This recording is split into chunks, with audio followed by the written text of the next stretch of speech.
ആരുടെയും വ്യക്തിയുടെ പ്രത്യേക പേരോ വീട്ടുപേരോ പറഞ്ഞ് അവരുടെ അത് വികാരങ്ങളെ മുറിപ്പെടുത്തുവാനല്ല ഞാൻ ആഗ്രഹിക്കുന്നത്. അതുകൊണ്ട് പലപ്പോഴും അവരുടെ വീട്ടുപേരുകൾ ഞാൻ ഉച്ചരിച്ചില്ലെന്നിരിക്കും.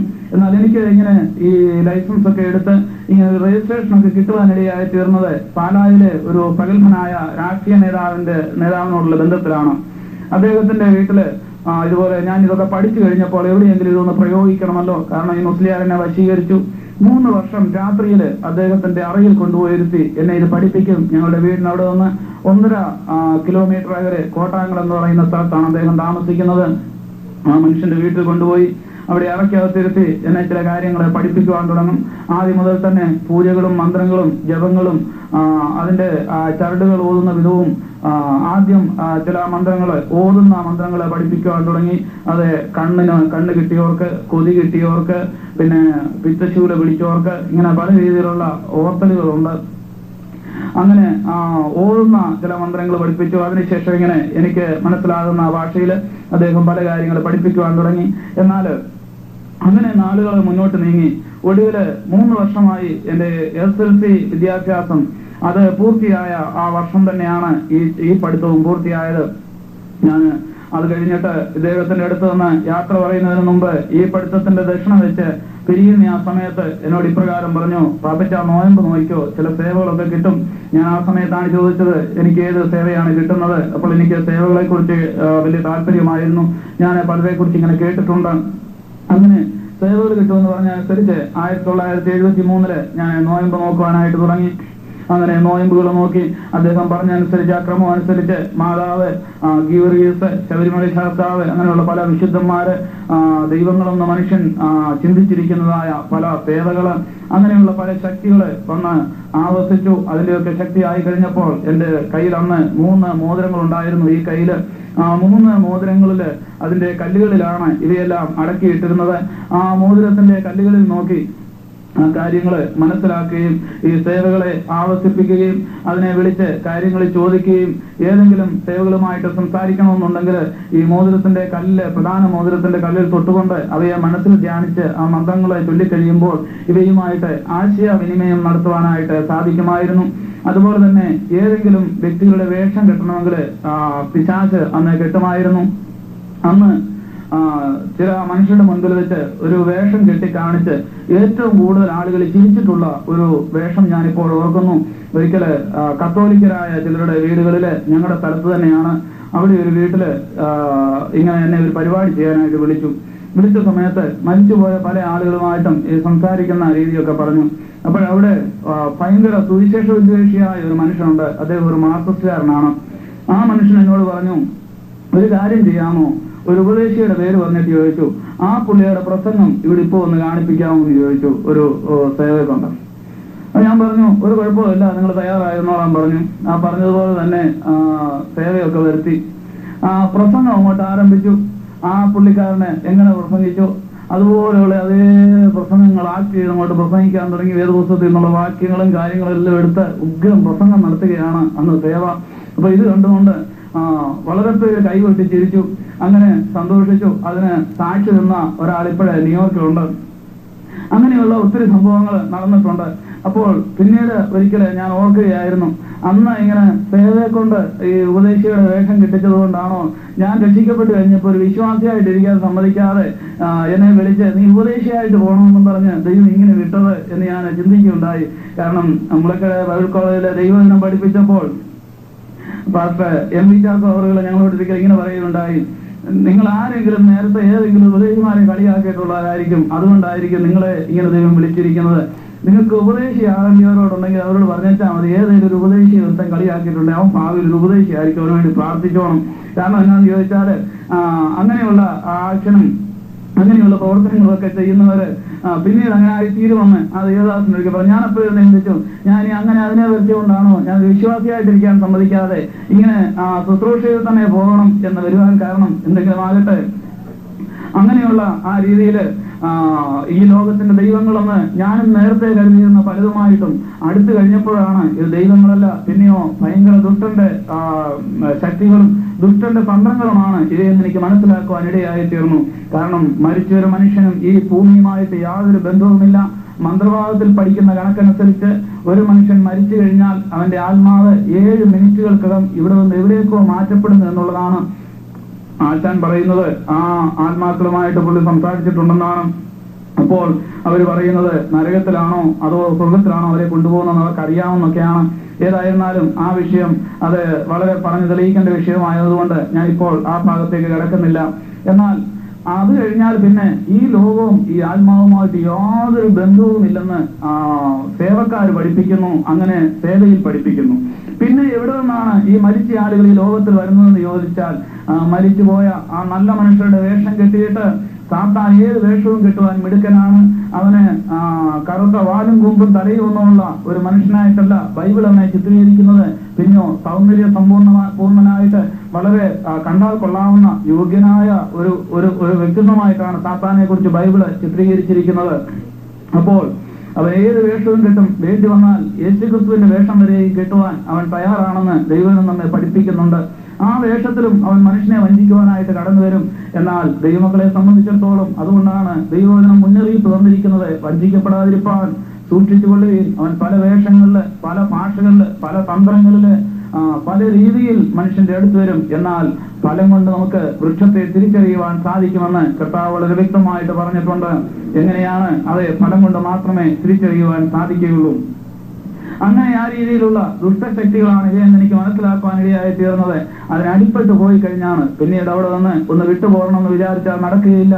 അത് സത്യത്തില് അവ ദൈവങ്ങളാണെന്ന് ഞാൻ പൂർണ്ണമായിട്ട് വിശ്വസിച്ചിരുന്നു. അതെ, അന്ന് ചില നിയമങ്ങളൊക്കെ ഉണ്ടായിരുന്നു. ജീവിതത്തിൽ ഒരിക്കലും വിവാഹം കഴിക്കുവാൻ പാടില്ല. അതുപോലെ വെളുപ്പിനെ 3:45 മണിയാകുമ്പോൾ എഴുന്നേൽക്കണം. 15 മിനിറ്റ് കൊണ്ട് കുളി കഴിഞ്ഞാൽ 4 മണി മുതൽ 5 മണി വരെ പൂജയാണ്. പൂജയ്ക്ക് എല്ലാ ദിവസവും പുതിയ അവലും പുതിയ മലരും പുതിയ പഴവും പുതിയ തൂഷണലയും പുതിയ സാമ്പ്രാണിയും തലേദിവസം കത്തിച്ച സാമ്പ്രാണിയോ മെഴുകുതിരിയോ ഒക്കെ എടുത്തു വെച്ചിട്ട് ബാക്കി പിറ്റേ ദിവസം വെക്കാൻ ഒക്കത്തില്ല. അങ്ങനെ പൂജിച്ചിരിക്കണം. അതിന്റെ മന്ത്രങ്ങള് 101 പ്രാവശ്യം 1001 പ്രാവശ്യം അതിന്റെ ക്രമം അനുസരിച്ച് എത്ര ചൊല്ലണമെന്ന് വെച്ചാൽ അത് ചൊല്ലിയിരിക്കണം. ആ കാര്യങ്ങളെല്ലാം 1 മണിക്കൂർ കൊണ്ട് കഴിഞ്ഞിട്ട് പിന്നീടാണ് മറ്റു മനുഷ്യരെ ഏതെങ്കിലും വിധത്തിൽ കാണേണ്ടത്. ഈ പൂജയ്ക്കും ഈ കുളിക്കും അടുത്ത് ഒരു കാരണവശാലും ലോകത്തിൽ ഒരു മനുഷ്യനെ പോലും സ്വന്തം അപ്പന്റെയോ അമ്മയുടെയോ പോലും മുഖം കാണാൻ പാടില്ലെന്നായിരുന്നു അതിന്റെ തത്വം. കാരണം എണ്ണിക്കുമ്പം തന്നെ ആദ്യം അതിനെ കാണണം എന്നുള്ളതായിരുന്നു അതിന്റെ തത്വം. അങ്ങനെ ആ പൂജകളും കർമ്മങ്ങളും ഒക്കെ ചെയ്തെങ്കിൽ മാത്രമേ ഇത് പ്രസാദിക്കുകയുള്ളൂ. സാധാരണഗതിയിൽ സാത്താൻ ചെയ്യുന്ന പണി ഇതുമായിട്ട് നടന്നിട്ട് അതിൽ പ്രസാദിക്കാതെ അല്ലെങ്കിൽ ഏതെങ്കിലും കാര്യം വന്നു കഴിഞ്ഞാൽ അവന് ഒരു പരിപാടിയുണ്ട്, മനുഷ്യനെ ഭ്രാന്ത് പിടിപ്പിക്കുക. അതുകൊണ്ട് തന്നെയാണ് ലോകത്തിലെ ഏതെങ്കിലും സേവക്കാരെ നിങ്ങൾ ശ്രദ്ധിച്ചിട്ടുണ്ടെങ്കിൽ അവരൊക്കെ അതിന് വിട്ടുപോയിട്ടുണ്ട്. അവസാനം തലയ്ക്ക് സുഖമില്ലാത്തവരായിട്ട് വഴിയെ ഇങ്ങനെ അലറിക്കൊണ്ട് നടക്കുന്ന ഭ്രാന്തന്മാരായിട്ട് മാത്രമേ അവരെ കാണുവാൻ കഴിയുകയുള്ളൂ. കാരണം ആ രീതിയിലുള്ള ഉടമ്പടി ചെയ്തിട്ടാണ് ഇത് പഠിപ്പിക്കുവാനായിട്ട് തുടങ്ങുന്നത് തന്നെ. എന്നാൽ ഒരു കാര്യം എന്റെ അനുഭവത്തിൽ കൂടി എനിക്ക് മനസ്സിലാക്കുവാൻ സാധിച്ചു. വീണ്ടും ജന്മം പ്രാപിച്ചതായ സാക്ഷാൽ ദൈവത്തെ സേവിക്കുന്നതായ ദൈവമക്കൾക്ക് ഇതിന്റെ യാതൊരു മണവും തട്ടുകയില്ല എന്ന് എന്റെ ജീവിത അനുഭവത്തിൽ കൂടി എനിക്ക് മനസ്സിലാക്കുവാൻ സാധിച്ചു. 2 പ്രാവശ്യം ഒരാളോടുള്ള വാശിയുടെ പുറത്ത് അത് ആ സംഭവം ഞാൻ ദൈവം വെച്ചാൽ അടുത്ത ദിവസം ഓർപ്പിച്ചുകൊള്ളാം. ഒരാളോടുള്ള വാശിക്ക് ഞാൻ 2 പ്രാവശ്യം ഭയങ്കര ഒരു ശക്തിയെ വിട്ടു. ആദ്യം വിട്ട ശക്തിക്ക് അത് കരുത്തില്ല എന്ന് തോന്നിയിട്ട് അടുത്ത പ്രാവശ്യം ഏറ്റവും വലിയ ശക്തിയെ വിട്ടു. ആ വലിയ ശക്തിയെ വിട്ടു കഴിഞ്ഞപ്പോൾ അത് അതുപോലെ എന്റെ അടുത്ത് തിരിച്ചു വന്നിട്ട് പറഞ്ഞു, ഇനിയും വിട്ടാൽ നിന്നെ തട്ടുമെന്ന് പറഞ്ഞു. ഞാൻ ചെയ്തത് മറ്റാർക്കും എതിരായിട്ടായിരുന്നില്ല, എന്റെ സ്വന്തം സഹോദരിക്ക് വേണ്ടി തന്നെ ആയിരുന്നു. കാരണം അതുപോലെയുള്ള ഒരു വിഷമം അന്ന് എനിക്കുണ്ടായി. അന്ന് എന്റെ മൃഗീയമായ ഹൃദയത്തില് കടന്നു വന്നത് ഇപ്പോൾ തന്നെ ശുദ്രം ചെയ്ത് അവളെ മര്യാദ പഠിപ്പിക്കണം എന്നുള്ള കാര്യമായിരുന്നു. എന്നാൽ ആ സഹോദരി ആ ഇടയ്ക്ക് രക്ഷിക്കപ്പെട്ട് സ്നാനപ്പെട്ട് എടത്വാ ദൈവസഭയുടെ ഒരംഗമായിരുന്നു. അങ്ങനെ ആ വ്യക്തിക്ക് വേണ്ടി ഞാൻ 2 പ്രാവശ്യം ചെയ്തു നോക്കി. 2 പ്രാവശ്യവും ഇത് അവിടെ ചെല്ലുമ്പോഴുള്ള പ്രാർത്ഥനയാണ്. എന്നാൽ എന്താണ് അവിടെ സംഭവിക്കുന്നത് സത്യം പറഞ്ഞാൽ ഇതൊന്നും എന്നോട് പറഞ്ഞിട്ടില്ല. അങ്ങനെ പറഞ്ഞിരുന്നെങ്കിൽ ഞാൻ എങ്ങനെയെങ്കിലും അന്നേ ഇതിനെ വിട്ടുപോകാൻ നോക്കിയേനെ. കാരണം സേവകൾക്ക് ഒരു തത്വമുണ്ട്. സേവക്കാർക്ക് ഒരു സേവ മറ്റൊരു സേവയേക്കാൾ ശക്തി കൂടിയതാണെന്ന് തോന്നിക്കഴിഞ്ഞാൽ മറ്റേതിനെ വിട്ടേച്ച് അടുത്തതിനെ പിടിച്ചോണം എന്നൊരു തത്വമുണ്ട്. കാരണം എങ്കിൽ മാത്രമേ സേവയെ നിൽക്കാനൊക്കത്തുള്ളൂ. അപ്പോൾ അതുകൊണ്ട് അവിടെ എന്തോ സംഭവിച്ചെന്ന് സത്യം പറഞ്ഞാൽ എനിക്ക് മനസ്സിലായില്ല. എന്നാൽ ഒടുവില് ഞാൻ ദൈവകൃപയിലേക്ക് വന്നു. ഞാൻ രക്ഷിക്കപ്പെട്ട് കഴിഞ്ഞ് എന്റെ സഹോദരിയുടെ അടുത്ത് ചെന്ന് ഞാൻ ക്ഷമ ചോദിക്കുവാനായിട്ട് ചെന്നു. അയ്യോ അമ്മാമേ, ഞാൻ ഒരിക്കൽ ചെയ്തു പോയി എന്ന് പറഞ്ഞ് ക്ഷമ ചോദിക്കുവാൻ ചെന്നപ്പോൾ സഹോദരനെ കെട്ടിപ്പിടിച്ച് കരഞ്ഞുകൊണ്ട് പറഞ്ഞു, മോനെ, അതിന് മുമ്പേ എനിക്കത് മനസ്സിലായി. അന്ന് തന്നെ ദൈവാത്മാവ് വിഷയം വെളിപ്പെടുത്തിയിരുന്നു. അതുകൊണ്ട് ഞാൻ ദൈവസന്നിധിയിൽ ആ സമയത്തെല്ലാം മുട്ടുകുത്തിയിരുന്ന് പ്രാർത്ഥിക്കുകയായിരുന്നു നീ രക്ഷിക്കപ്പെടാനായിട്ട്. കാരണം രണ്ടാമത് വന്നതിനോട് പറഞ്ഞ വാചകം അത്ര ശക്തിയായിരുന്നു, ഇനിയും വിട്ടാൽ നിന്നെ തട്ടുമെന്നാണ് പറഞ്ഞത്. ആ വിചാരം ഇസ്രായേലിന് ഫലിക്കയില്ല. വാസ്തവമായിട്ട് ദൈവത്തെ വിളിച്ച് ദൈവകൃപയിൽ ആശ്രയിച്ച് ദൈവത്തിന് നേരോടെ നടക്കുന്ന ദൈവവൈദ്യരെ ഒരു കാലത്ത് ആഭിചാരം ഫലിക്കയില്ല. അത് ഫലിക്കാത്തിടത്തോളം കാലം, ദൈവകൃപയിലായിരിക്കുന്നിടത്തോളം കാലം ഒരിക്കലും ഇവരുടെ പുറകെ പോകേണ്ട കാര്യമില്ല. ഒരു പക്ഷേ അങ്ങനെയുള്ള ഒരു മുസ്ലിമിനെ തേടിയോ അല്ലെങ്കിൽ ഒരു മന്ത്രവാദിയെ തേടിയോ ഒരു പ്രശ്നക്കാരനെയോ വെളിച്ചപ്പാടനെയോ തേടിയോ ഒരു പക്ഷേ പോയില്ലെന്നിരിക്കാം. എന്നാൽ അതിനെക്കുറിച്ച് ചിന്തിക്കുന്ന പലതും ഓർത്ത് മനസ്സിലിങ്ങനെ ഭാരപ്പെട്ട് മുമ്പ് ഞാൻ ഓർപ്പിച്ചതുപോലെ മാസികയുടെ നാളുകളോ അല്ലെങ്കിൽ മനോരമയുടെ കലണ്ടറുകളിലോ ഒക്കെ ഈ പ്രശ്നക്കാരെയും ലക്ഷണക്കാരെയും ഒക്കെ കണ്ടെന്നു വരാം. അങ്ങനെയുള്ള യാതൊരു പാപങ്ങളും ഒരു ദൈവവേദന്റെയും ജീവിതത്തിൽ യേശുവാനോ തീണ്ടുവാനോ പാടില്ല. കാരണം അത് അതുപോലെയുള്ള പാപങ്ങളാണ് എന്ന് നമുക്ക് മനസ്സിലാക്കുവാൻ സാധിക്കുന്നു. കാരണം ഒരു വ്യക്തിയുടെ ജാതകം എഴുതുമ്പോൾ സൂര്യന്റെയും നക്ഷത്രങ്ങളുടെയും ബുധന്റെയും ശുക്രന്റെയും ഏത് സമയത്ത് പെരുമീൻ ഉദിക്കുന്നു, പെരുമീൻ ഉദിക്കാൻ എത്ര സമയം കൂടെ ഉണ്ട്, അത് ഉദിച്ചിട്ട് എത്ര സമയം കഴിഞ്ഞിരിക്കുന്നു, അല്ലെങ്കിൽ ആ സമയത്ത് നക്ഷത്രങ്ങൾ എവിടെ നിൽക്കുന്നു, അങ്ങനെയുള്ള മുഴക്കോട് നക്ഷത്രം എവിടെ നിൽക്കുന്നു, മറ്റ് രാശി ചക്രങ്ങൾ എങ്ങനെയൊക്കെ നിൽക്കുന്നു, അങ്ങനെയുള്ള ഗ്രഹനിലകളെല്ലാം നോക്കി കണക്ക് കൂട്ടിയിട്ടാണ് ഒരു വ്യക്തിയുടെ ജാതകം എഴുതുന്നത്.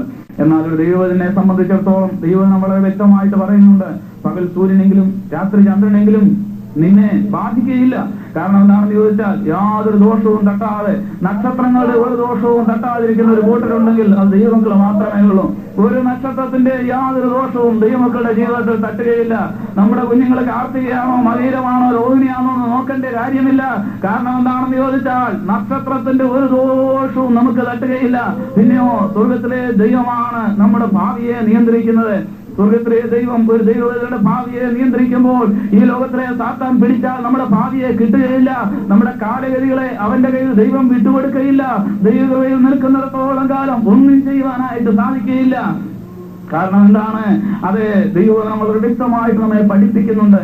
അങ്ങനെയുള്ളവരുടെ അടുത്ത് പോവുകയോ അങ്ങനെയുള്ളവരുടെ കാര്യങ്ങളിൽ നമ്മൾ താല്പര്യം കാണിക്കോ അല്ലെങ്കിൽ അതിനുവേണ്ടി നമ്മൾ ജാഗരൂകരാകുകയോ ആ വിഷയങ്ങൾ നമ്മൾ അറിയുവാൻ അങ്ങനെയുള്ള ആളുകളുടെ അടുത്തേക്ക് ചെന്നിട്ട് നമ്മുടെ കൈ അവരുടെ കയ്യിൽ കൊടുക്കുകയോ ഒന്നും ചെയ്യാൻ പാടില്ല. അത് ചിലർക്ക് മറ്റൊന്നും ചെയ്തില്ലെങ്കിലും അത് അല്പം എന്തെങ്കിലും രേഖാശാസ്ത്രം, മുറിവൈദ്യന്മാരെന്നും പൊട്ടുവൈദ്യന്മാരെന്നൊക്കെ പറയുന്ന ഒരു കൂട്ടരുണ്ട്. അവർക്ക് സത്യം പറഞ്ഞാൽ ശരിക്കറിയത്തില്ല, എന്നാൽ ഇച്ചിരി ഏതാണ്ടൊക്കെ അറിയാവുന്നുള്ള പാവമുള്ള ചില ആളുകൾ ഇങ്ങനെയുള്ളവരുടെ ഇടയ്ക്കുണ്ട്.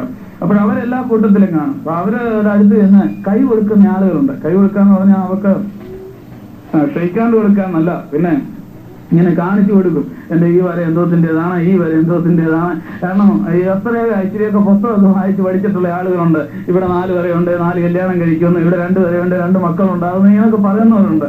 എന്നാൽ ദൈവമക്കളെ സംബന്ധിച്ചിടത്തോളം അസ്ത്രരേഖ ശാസ്ത്രമോ നക്ഷത്ര ശാസ്ത്രമോ ജ്യോതിശാസ്ത്രമോ ജാതക എഴുത്തോ അല്ലെങ്കിൽ അങ്ങനെയുള്ള യാതൊരു കാര്യങ്ങളും അവർക്ക് ബാധിക്കയില്ലെന്ന് വിശ്വാസമുണ്ട്. അവർക്കത് ബാധിക്കയില്ല. പക്ഷെ അതിന് പോയാൽ ചിലപ്പോൾ സംഗതി ബാധിച്ചെന്നിരിക്കും, കുഴപ്പമാകും, അത് നിന്നുള്ളത് കുഴപ്പമാകും. അതിന് പോകുന്നവൻ യഥാർത്ഥമായിട്ട് ദൈവത്തിൽ വിശ്വാസമില്ലെന്നുള്ളതാണ് അതിന്റെ അർത്ഥം തെളിയിക്കുന്നത് തന്നെയാണ്. കാരണം ബാധ തട്ടുകയില്ലെന്നും ഒരു ദോഷവും വരികയില്ലെന്നും ദൈവം വളരെ വ്യക്തമായിട്ട് പറയുന്നുണ്ട്. എന്റെ അനുഭവത്തിലും അതുള്ളതാണ്. ഞാൻ ഇങ്ങനെ ദൈവസന്നിധിയിലേക്ക് വന്നു കഴിഞ്ഞപ്പോൾ 2 പ്രാവശ്യം എന്നെ മടക്കി വരുത്തുവാനായിട്ട് ആശാൻ തീരുമാനമെടുത്തതാണ്. ഞങ്ങളുടെ നാട്ടുകാരുടെ മുൻപിൽ വെച്ച് വളരെ വ്യക്തമായിട്ട് അദ്ദേഹം വെല്ലുവിളിച്ചു. ഇന്നേക്ക് 90 ദിവസം കഴിയുന്നതിന് മുമ്പേ പാപ്പച്ചൻ എന്റെ മുൻപിൽ വന്ന് മുട്ടുകുത്തിയില്ലെങ്കിൽ എന്നെ നിങ്ങൾ ഇങ്ങനെ വിളിച്ചോളാൻ ആശാൻ നാട്ടുകാരോട് പറഞ്ഞു. എന്ന് വെച്ചാൽ എന്റെ അർത്ഥം എന്താണെന്ന് എനിക്കറിയത്തില്ല, നിങ്ങൾക്കറിയാമേ, ചിന്തിച്ചോണം. നാട്ടുകാർ വന്ന് എന്നോട് ഈ കാര്യം പറഞ്ഞു. കാരണം ഞാൻ ഇങ്ങനെ പോരുന്നത് ചില നാട്ടുകാർക്കും ഇഷ്ടപ്പെട്ടില്ല, അവർക്കും പ്രയോജനം ഉണ്ടായിരുന്നു. ചില പരിപാടികളൊക്കെ ചെയ്യാനും ചെയ്യിക്കാനും കെട്ടാനും അഴിക്കാനും ഒക്കെ പ്രയോജനം ഉണ്ടായിരുന്നു. ഞങ്ങളുടെ നാട്ടില് ആർക്കും കെട്ടാൻ ഒക്കാത്ത ചില പ്രേതങ്ങളെയൊക്കെ ഞാൻ പിടിച്ചു കെട്ടിയിട്ടുണ്ട്. അവിടെയാണെങ്കിൽ ഒരു പള്ളിയുടെ കല്ലറയില് 16 വർഷമായിട്ട് അഴുകാത്തൊരു ശവം ഇരിപ്പുണ്ട്. അപ്പൊ ചില ആളുകൾ പറയുന്നത് ഇത് രാത്രി എഴുന്നേറ്റ് നടക്കുന്ന ആളുകൾ കണ്ടിട്ടുണ്ടെന്നാ. അപ്പൊ അതിനെക്കുറിച്ച് ഞാൻ ഇപ്പോൾ അധികം സംസാരിക്കുന്നില്ല. അപ്പോൾ അറിയേണ്ടവർ പിന്നീട് ഭയമില്ലാത്തവരെന്റെ അടുത്ത് വന്ന് ചോദിച്ചാൽ മതി. ഞാൻ ശേഖരിക്കുമ്പോൾ ടെലിഫോൺ ചെയ്ത് ചോദിച്ചാൽ മതി, ഞാൻ വിശദമായിട്ട് പറഞ്ഞത് എന്താ സംഭവമെന്ന്. അപ്പോൾ ആ ഭൂതത്തെ പിടിച്ചു കെട്ടുന്ന കാര്യം വന്നു. അപ്പോൾ ചില പ്രമാണിമാർ കൂടി ഞാൻ പറഞ്ഞു അതിന് ഇത്ര 1000 രൂപ മുടക്കുണ്ട്, ഒരു കുഴപ്പമില്ല, എത്ര വേണേലും ഞങ്ങൾ മുടക്കിക്കോളാം എന്ന് പറഞ്ഞു. അവസാനം അതിനെയും തറച്ചു. അപ്പൊ നാട്ടുകാർക്കും ചിലർക്ക് താല്പര്യം ഞാൻ അങ്ങനെ നടക്കണമെന്നായിരുന്നു. എന്നാൽ എന്റെ മാതാപിതാക്കളും സഹോദരങ്ങളും എന്റെ വീട്ടുകാരും എന്നെ സ്നേഹിക്കുന്നവരും ആഗ്രഹിച്ചിരുന്നത് ഞാൻ എങ്ങനെയെങ്കിലും അവിടെ നിന്നൊന്ന് വിട്ടുപോകണമെന്നുമായിരുന്നു. അപ്പോൾ അങ്ങനെയുള്ള നാട്ടുകാരൊക്കെയാണ് ഈ മുസ്ലിയാരെ സമീപിച്ചത്. ഇവനിങ്ങനെ പോയല്ലോ, കണ്ടോ മുസ്ലിയാരെ എങ്ങനെ ഇരിക്കുമെന്ന് ചോദിച്ചു. അപ്പൊ മുസ്ലിയാർ പറഞ്ഞ വാചകമാണ്, അവൻ വരുമെന്ന് പറഞ്ഞു, 90 ദിവസത്തേക്ക് അവനെ മുന്നേ വന്ന് മുട്ടുകുത്തുമെന്ന് പറഞ്ഞു. ആ വാചകം നാട്ടുകാരെന്നോട് വന്ന് പറഞ്ഞു. ഞാൻ കൂടുതൽ ദൈവകൃപയിൽ ആശ്രയിച്ചു, കൂടുതൽ പ്രാർത്ഥിക്കാൻ തുടങ്ങി. കാരണം എനിക്കറിയാം ഇയാൾക്ക് പരിപാടി അറിയാം, ഇയാൾ ചെയ്യും.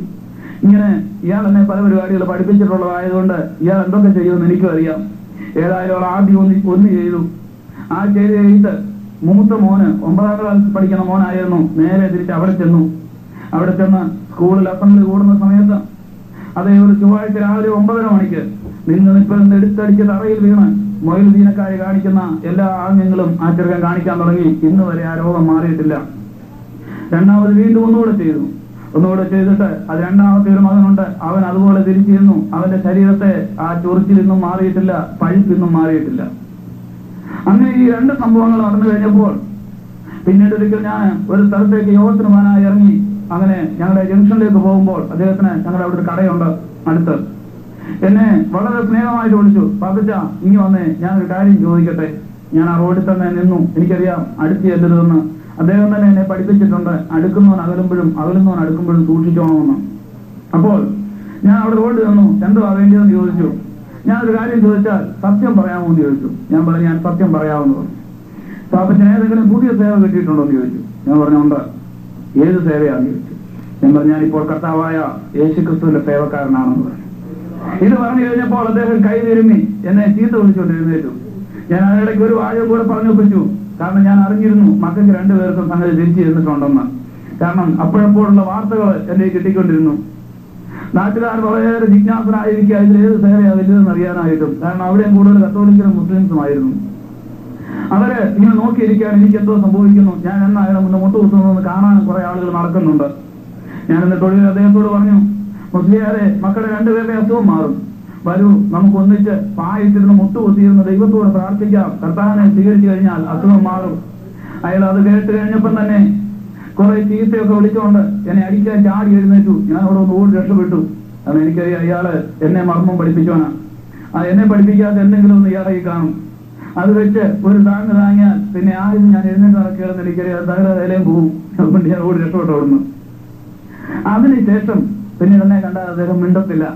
കാരണം മനസ്സിലായി ജീവിക്കുന്ന ദൈവത്തിന്റെ അടുക്കൽ, ജീവിക്കുന്ന ദൈവമക്കളുടെ അടുക്കല് അതേ അവർക്ക് വേണ്ടി ദൈവം പ്രവർത്തിക്കുമെന്നും അതെല്ലാ സേവകളെക്കാളും വലിയ സേവയാണെന്നും അപ്പസ്തോലനായ പൗലോസിന്റെ ഭാഷയിൽ പറഞ്ഞാൽ ഞാൻ സേവിച്ചു നിൽക്കുന്ന ആ ദൈവം ഈ രാത്രിയിൽ എന്നോട് സംസാരിച്ചു. അതും സേവ തന്നെയായിരുന്നു.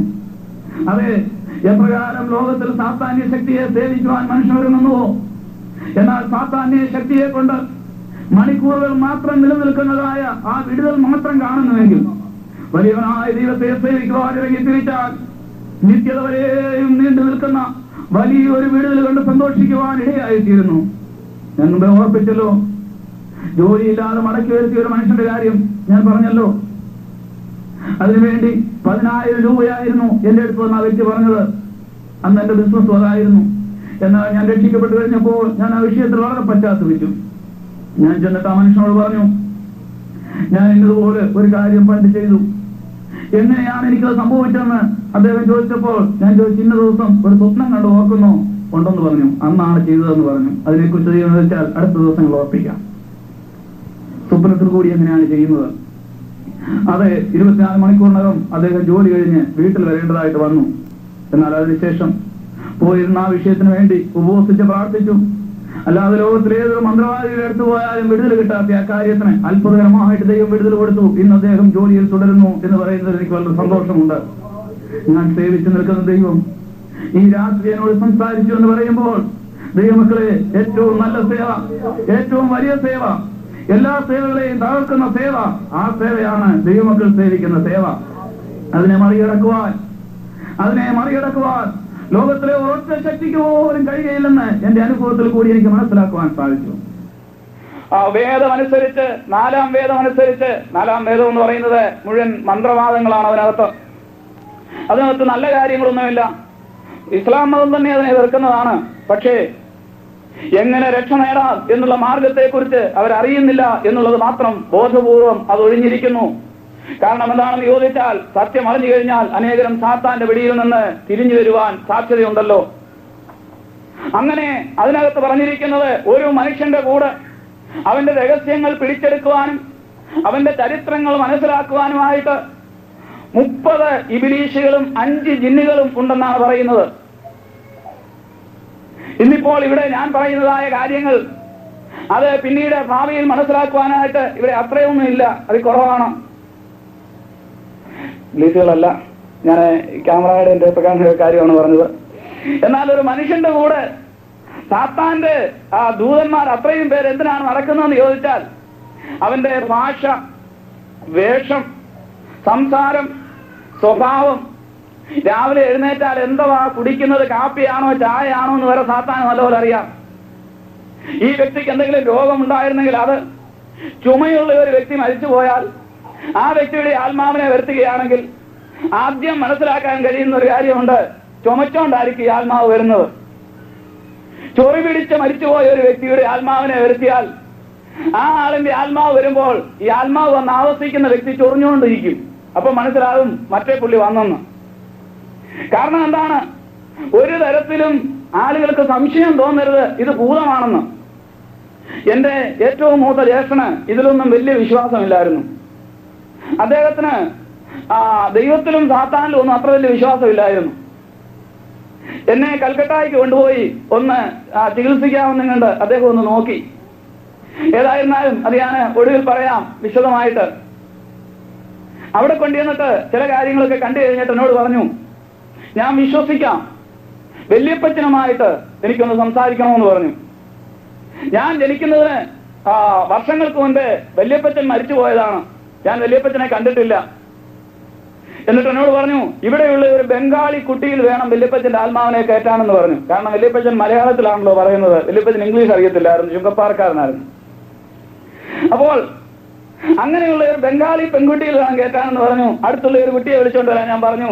അത് എന്റെ ലാൻഡ് ലോഡിന്റെ തന്നെ കുട്ടിയെ വിളിച്ചോണ്ട് വന്നു. അവിടെ ഇരുത്തി പൂജകളൊക്കെ അങ്ങോട്ട് ആരംഭിച്ചു. ഞാൻ പറഞ്ഞു, ഇത്ര സെക്കൻഡുകൾക്കകം വല്യപ്പച്ചന്റെ ആത്മാവ് ഇവിടെ വരും. പുള്ളി തല കളിക്കും, വരും. കാരണം പുള്ളിക്കറിയാം ചുമ്മാതാണെന്ന് പറഞ്ഞ് നോക്കിയിരിക്കുക, അലക്ഷ്യമായിട്ട് അവിടെ ഇരിക്കുക. സമയമായി. ഞാൻ കൂടെ നിന്ന് ഒരു ഇബ്ലീസിനെ കണ്ണ് കാണിച്ചു, പെങ്കൊച്ചിന്റെ അകത്തോട്ട് കയറിക്കോളാൻ. കാരണം വല്യപ്പച്ചന്റെ സകല ഹിസ്റ്ററി എടുത്തുകൊണ്ട് വന്ന് ചെയ്താന്മാര് അപ്പൊ പുറകെ ക്യൂ നിൽക്കുക, ഇതിലേത് വേണമെങ്കിലും കയറാൻ തയ്യാറായിട്ട്.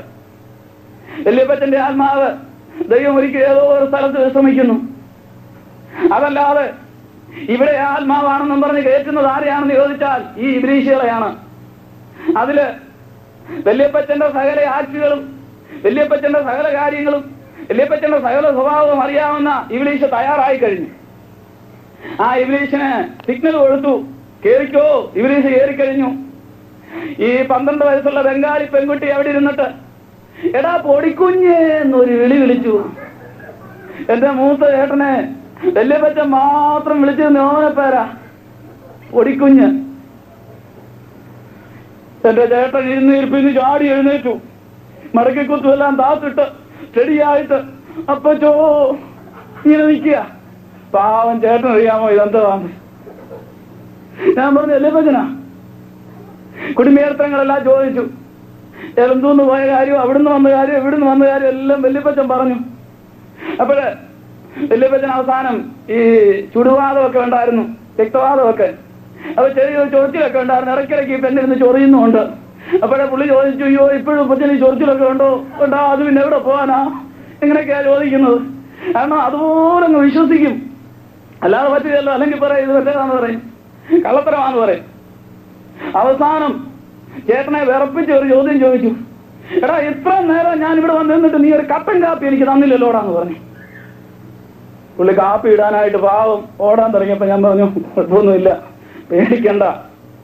അന്ന് പുള്ളിക്കാരൻ പറഞ്ഞു, എന്റെ പൊന്നു മോനെ, നീ എവിടെയും പോയി ചികിത്സിച്ചോ, ദൈവത്തെ ഓർത്ത് ഇതുപോലുള്ള പരിപാടിയൊന്നും എന്നെ കാണിച്ചേക്കരുത്. ഇങ്ങനെയുള്ള പല പരിപാടികൾ അവിടെ കാണിച്ചെന്ന്. ഇതാണ് വന്ന വല്യപ്പച്ചൻ എന്ന് പറയുന്നത്. ലോകത്തിലുള്ള ഏത് മന്ത്രവാദി വരുത്തിയാലും ലോകത്തിലുള്ള ഏത് വെളിച്ചപ്പാടൻ വരുത്തിയാലും, ഏത് പ്രശ്നക്കാരൻ വരുത്തിയാലും, ലോകത്തിലേതെല്ലാം മനുഷ്യരുണ്ടെങ്കിലും ഞാനവരെ വെല്ലുവിളിക്കുന്നു, ഈ രീതിയിലല്ലാതെ മരിച്ചുപോയ ഒറ്റ ആത്മാവിനെ വരുത്തുവാൻ ഒരൊറ്റ മന്ത്രവാദിക്കും കഴിയത്തില്ല. കാരണം അത് വളരെ വ്യക്തമായിട്ട് അതിന്റെ പൂജകൾ ഞാൻ പഠിച്ചേച്ചു പോയതാണെന്ന് അവിടെ ഇരുന്നു. അപ്പോൾ പാവൻ ജ്യേഷ്ഠാന്ന് വരെയും ഈ കഴിഞ്ഞ ചില മാസങ്ങൾക്ക് മുൻപ് ഞാൻ അബുദാബിയിൽ ഇറങ്ങി തന്നോട് ഈ സത്യം നേരിട്ട് കണ്ട് സംസാരിക്കുന്നിടം വരെയും താൻ ധരിച്ചിരുന്നത് സാക്ഷാൽ വല്യപ്പച്ചനാണതെന്ന്. എന്നോട് സംശയങ്ങൾ ചോദിച്ചു കൂടുതൽ ആദ്യം ചോദിച്ചേടാ വല്യപ്പച്ചന്റെ കാര്യം എങ്ങനെയായെന്നാ. അപ്പൊ ഞാൻ ഈ വല്യപ്പച്ചനെ കൊണ്ട് മറക്കാതെന്നാ പുള്ളിയുടെ ചിന്ത. വല്യപ്പച്ചനെ എവിടെ കൊണ്ട് കളഞ്ഞെന്നാ ചോദിച്ചത്.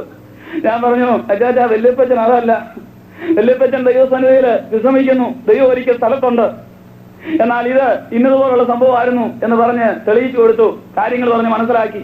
അപ്പോഴാണ് എനിക്കൊരു ആശ്വാസമായത്. അപ്പോൾ ഇങ്ങനെയുള്ള മരിച്ച ആത്മാക്കളെ വരുത്തുന്ന സമ്പ്രദായം മന്ത്രവാദികളുടെ പക്കലുണ്ട്. അനേക മനുഷ്യരും തെറ്റിദ്ധരിക്കുന്ന ഒരു കാര്യമുണ്ട്. മരിച്ചുപോയ ആ മനുഷ്യർ അവരുടെ വിഷയത്തിന് വേണ്ടി, അവരുടെ വീട്ടിന്റെ കാവലിന് വേണ്ടി, അവരുടെ കുഞ്ഞുങ്ങളുടെ കാവലിന് വേണ്ടി വീണ്ടും ഭൂമിയിൽ തിരിച്ചു വരുമെന്നും അവരുടെ വീടുമായിട്ട് ഇങ്ങനെ ചുറ്റിപ്പറ്റി നടക്കുമെന്നും, അതുകൊണ്ട് ഓരോ പ്രത്യേക സന്ദർഭങ്ങൾ കഴിയുമ്പോൾ 16, 41, 365 എന്നുള്ള ദിവസങ്ങളുടെ സംഖ്യകൾ തികയുമ്പോൾ ഇവർക്ക് എന്തെങ്കിലും ആഹാര സാധനങ്ങൾ ഒരുക്കണമെന്നും വേണ്ടുന്ന കാര്യങ്ങളൊക്കെ ക്രമീകരിക്കണമെന്നും നാടൻ ഭാഷയിൽ പറഞ്ഞാൽ വെള്ളം കൂടി നടത്തണമെന്നും ഒക്കെ ചിന്തിക്കുന്നതായ ആളുകളുണ്ട്. വഞ്ചിക്കപ്പെടരുതേ, മറ്റാരുമല്ല വരുന്നത്. ഈ വിദേശികൾ വേഷം കൊണ്ടുവന്ന് അവിടെ ഒരുക്കി വെച്ചിരിക്കുന്ന ആഹാര സാധനങ്ങളുടെ സത്തൂറ്റിയെടുത്ത് കടന്നു പോകുന്ന സാത്താന്യ ശക്തികളാണ് എന്നുള്ള വിവരം വ്യക്തമായിട്ട് ഇന്ന് രാത്രി മനസ്സിലാക്കിക്കൊള്ളണം. ജീവിതത്തിൽ സാത്താൻ ഈ രീതിയിൽ അനേകായിരങ്ങളെ ഇന്ന് വഞ്ചിക്കുന്നുണ്ട്. അനേകായിരങ്ങളുടെ കണ്ണിൽ സാത്താൻ പൊടിയിട്ട് നടക്കുകയാണ്. അവരെടുക്കുന്ന പേരാരുടേതാണ്? നമ്മളെല്ലാവരും ബഹുമാനിക്കുന്ന നമ്മുടെ നല്ല നല്ല ആളുകളുടെ പേരാണ് അവരെടുക്കുന്നത്. അവൻ മോശമായ പേരുകളൊന്നും എടുക്കത്തില്ല. അതെ, ചട്ടമ്പികളായിട്ട് മരിച്ചുപോയവരുടെ പേരുകൾ എടുക്കത്തില്ല. മദ്യപാനികളായിട്ട് മരിച്ചുപോയവരുടെ പേരിൽ വരത്തില്ല. അവനെടുക്കുന്ന പേരുകളിൽ ചിലത് ഞാൻ ഓർപ്പിക്കാം. അവൻ ആദ്യം മനുഷ്യനെ വഞ്ചിക്കുവാനായിട്ട് ഇറങ്ങിത്തിരിച്ച എടുത്ത ഒരു വ്യക്തിയുടെ പേര് സാധാരണക്കാരുടേതല്ലായിരുന്നു. പുതിയ നിയമവിശ്വാസികളെ നിത്യമായിട്ട് കബളിപ്പിക്കുവാൻ സാത്താൻ തിരഞ്ഞെടുത്ത ഒരു പേരാണ് യേശുവിന്റെ അമ്മ മറിയയുടെ പേര്. അതുകൊണ്ട് അത് കേൾന്ന് കണ്ടു കഴിഞ്ഞപ്പോൾ കർത്താവിന്റെ ശിഷ്യന്മാരുടെ പേരുകൾ ഓരോന്നോരോന്നായിട്ട് സാത്താൻ എടുത്തു. അതാണ് ഞാനെന്ന് പറഞ്ഞ് അവൻ ആ വേഷം കൊണ്ട് മനുഷ്യനെ കബളിപ്പിക്കുവാൻ തുടങ്ങി.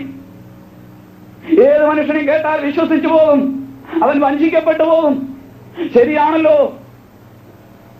യേശുവിന്റെ അമ്മയെ ബഹുമാനിക്കാത്തവരാരാണ്? എല്ലാവർക്കും അറിയാം, വളരെ വിശുദ്ധയായ ഒരു സ്ത്രീ ആയിരുന്നു കന്യകമറിയം, യേശുവിന്റെ അമ്മ. നിശ്ചയമായിട്ടും ആരും വീണുപോകും. എന്നാൽ യേശുവിന്റെ അമ്മയുടെ ആത്മാവ് ദൈവവചനത്തിന്റെ വെളിച്ചത്തിൽ എനിക്കിപ്പോൾ മനസ്സിലാക്കാൻ സാധിച്ചു എവിടെയാണെന്ന്. അത് യേശുവിന്റെ മടിയിൽ വിശ്രമിക്കുന്നു, ആ കർത്താവിനോട് കൂടെ വസിക്കുന്നു. എന്നാൽ ആ പേരിൽ ജനങ്ങളെ വഞ്ചിക്കുവാനായിട്ട് സാത്താൻ ആ വേഷം ധരിച്ചിട്ട് ഭൂമിയിലൂടാടി സഞ്ചരിച്ച് ഇന്നും കോടാനുകോടി ആളുകളെ വഞ്ചിച്ചുകൊണ്ടിരിക്കുന്നു. ദൈവവചനത്തിൽ അതിനെ തുല്യമായ ഒരു പേരെനിക്ക് കാണുവാൻ സാധിച്ചു. ആകാശരാജ്ഞി എന്നൊരു പേര് കൊടുത്തിട്ടുണ്ട്. കാരണം സേവകളിലെ ഏറ്റവും വലിയ സേവയും ഏറ്റവും വലിയ ശക്തിയും ജീവിതകാലം മുഴുവൻ വിവാഹം കഴിക്കാതെ അടിമ വെച്ചിരിക്കേണ്ടതുമായ ഒരു സേവയായിരുന്നു മാതാവിന്റെ സേവ എന്ന് പറയുന്നത്. ഞാൻ ആ സേവക്കാരനായിരുന്നു കഴിഞ്ഞ 7 വർഷക്കാലം. അങ്ങനെ നല്ല നല്ല ആളുകളുടെ പേര് പറഞ്ഞ് വന്നെങ്കിൽ മാത്രമേ മനുഷ്യനെ വഞ്ചിക്കുവാൻ കഴിയുകയുള്ളൂ എന്ന് മനസ്സിലാക്കിയ സാത്താൻ ആ പേരിൽ വരുവാൻ തുടങ്ങി. ശൗലും ഇതിൽ വിശ്വസിച്ചിരുന്നു. മരിച്ചുപോയ ഒരു ആത്മാവുമായിട്ട് എനിക്ക് സംസാരിക്കുവാൻ കഴിയുമെന്ന് ശൗലും വിശ്വസിച്ചിരുന്നു. ശൗൽ അതിനാണ് വന്ന് വെളിച്ചപ്പാടത്തിയുടെ അടുത്ത് എന്ന് പറയുന്നത്. എനിക്ക് അടുത്ത വാക്യം നമുക്ക് വായിക്കാം. നീ എനിക്കായി പ്രശ്നം നോക്കുകയും ഞാൻ പറയുന്നവരെ വരുത്തി തരികയും ചെയ്യണം. നീ എനിക്കായിട്ട് എന്ത് നോക്കണം? ആദ്യം പ്രശ്നം നോക്കണം. പ്രശ്നവും മുഹൂർത്തവും ആ വിചാരമൊക്കെ ഇന്നലെ ഞാൻ ചെറുതായിട്ടൊന്ന് ഓർപ്പിച്ചതാ. ഇന്ന് അതിന് സമയമില്ല, അത് സൂചിപ്പിക്കുന്നില്ല. നീ എനിക്കായി പ്രശ്നം നോക്കുകയും ഞാൻ പറയുന്നവനെ വരുത്തിത്തരികയും ചെയ്യണം. അടുത്തത് അവനോട് ആ ശൗൽ ചെയ്തിട്ടുള്ളത് ഒരു വെളിച്ചപ്പാട് കണ്ടോ, ഈ വെളിച്ചപ്പാടത്തേക്ക് പോലും മനസ്സിലായില്ല. ഇത് വെളിപ്പെടാനുള്ള വെളിച്ചപ്പാട് ആർക്കില്ലോ? ഇവർക്കില്ല. ശൗലിന്റെ കാര്യം വെളിപ്പെടുത്താനുള്ള വെളിച്ചപ്പാട് ഇവർക്കുണ്ട്, ശമൂവേലിനെ വരുത്താനുള്ളതുകൊണ്ട്. പക്ഷെ ഇവരുടെ കാര്യം വന്നു കഴിഞ്ഞപ്പോഴത്തേക്ക് സംഗതി ഗുലുമാലിലായി. ഇവരോട് പറയുക, ഇവർക്ക് മനസ്സിലായി ആരാ വന്നിരിക്കുന്നതെന്ന്. ശൗലിനോട് ഈ വെളിച്ചപ്പാടത്ത് ചോദിക്കുകയാണ്, നിനക്കൊരു കാര്യം അറിയാമോ?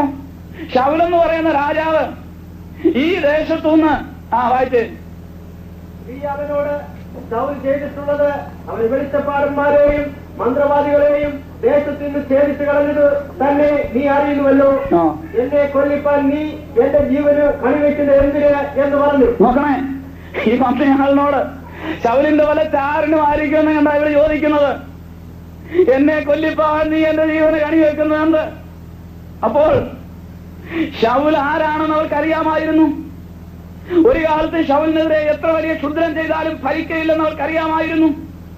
കാരണം ശൗല് ദൈവത്തിന്റെ അഭിഷിക്തനും ദൈവത്തിന് വേണ്ടി നേരോടെ നിന്നവനും ദൈവത്തിന്റെ വചനം അനുസരിച്ചവനും ദൈവത്തിന്റെ അഭിഷേകം പ്രാപിച്ചവനും ദൈവാത്മാവിന്റെ കൃപാവരമുള്ളവനുമായിരുന്നു.